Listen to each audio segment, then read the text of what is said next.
Tecno Camon 20 Pro 5G, deadboot problem or no power from Angeles City. Pinadala po dito sa aming shop upang ipagawa. So ito na po sir ang inyong unit.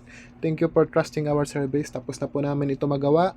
At working condition na po ito, pwede na ipabalik ulit sa owner papunta sa Angeles City. So meron po kaming full tutorial nito na naka-upload po sa aming YouTube channel na Gadget Site. Pwede nyo po dun panoorin ang in-upload namin video kung paano po namin ginawa ang ganitong unit. So sa mga magpapagawa po dyan, meron po kaming shop sa Farmers Plaza, Cubao.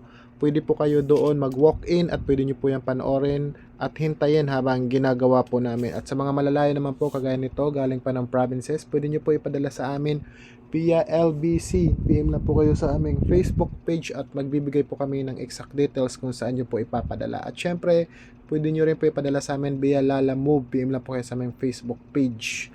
At sa mga gusto mag-DIY or mag-practice sa pagre-repair ng kanilang cellphone, may mga tutorial kaming naka-upload sa aming YouTube channel, TikTok account, Facebook page. So, panoorin nyo lang po dyan ang pagre-repair namin ng mga cellphones. Yun lang po mga ma'am and sir.